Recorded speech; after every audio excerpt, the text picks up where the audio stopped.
So welcome to my tutorial, guys. In today's tutorial I'll be showing you guys how I was able to achieve the design you saw on the thumbnail.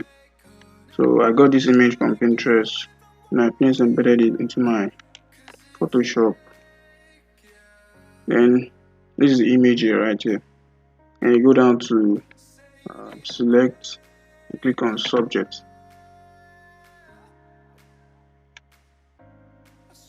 And Photoshop will do the selection of the subject itself.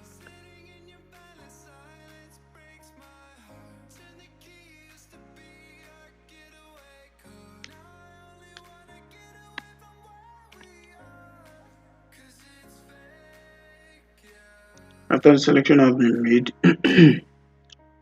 you click on Ctrl J on your keyboard just to crop out this subject from the background.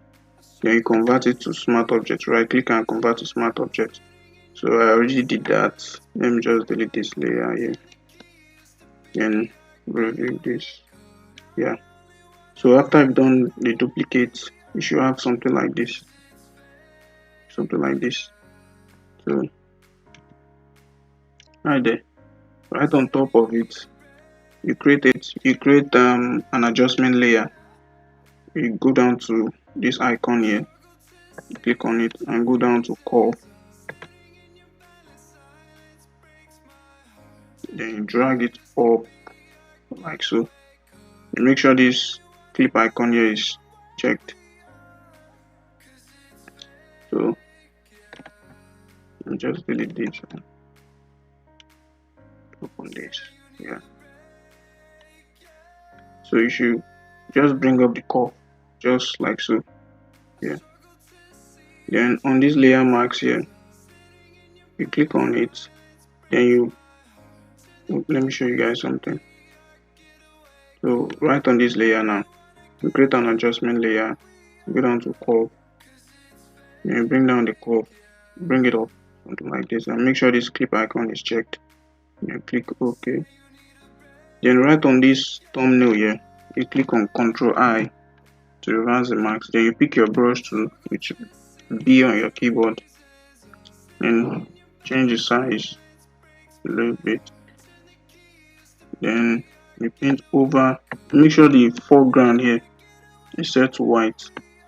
To change the foreground to white, you just click on X on your keyboard to change that. Then you paint over the edges. Yeah, just like so.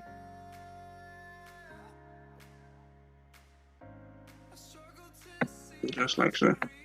And that was how I was able to achieve that. So let me just review this. So after that, you should have something like that. Then you create another adjustment layer. Just after this layer right here, you come down to adjustment layer and click on solid color. Yeah. After clicking on solid color, copy the color code right here, 048F12 right there, and click on OK. Then you change the blend mode to overlay, just like so, and drop down the opacity to 90%. Then you create another adjustment layer, just like this. Just go down to adjustment layer and click on your curve. Then this time around, you create an S curve just like this, and make sure it is clip masked to the image, to the adjustment layer right here. You just clip mark it right there.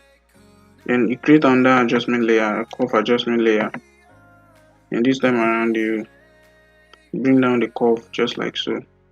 And on your mask here, you bring out the brush to reverse the marks, and then with your brush you bring out this. Okay, let me show you guys what I'm trying to say. Let me see, I'm on this now right now. Just created adjustment layer curve. Then I bring this down, make sure it is clip marks to this image right there. Then you Ctrl I, and with your brush tool, increase the brush size a a little bit, just like so. Then you paint over this side here, not the image, over this side only, just like so. So let me just delete this.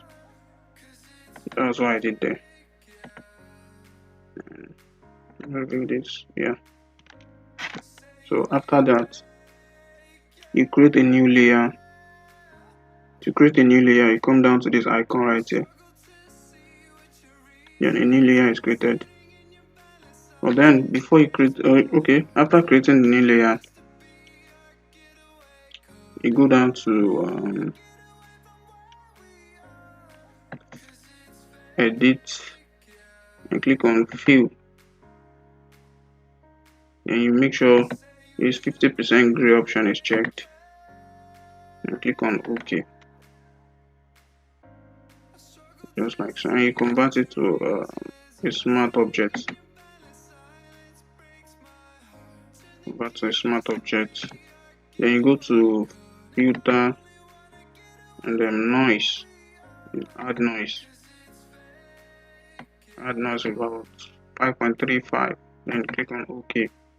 Then you change the blend mode to, I think the blend mode I used here was multiply. Then you change the blend mode to multiply, just like so. Then just delete this.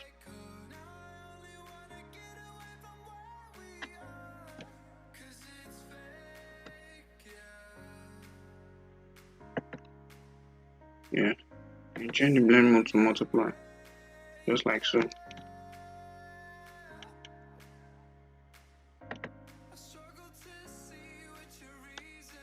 And there you have it. Then after then, import your text. Just place your text in into the design, just like so. And that was how I was able to achieve this, guys.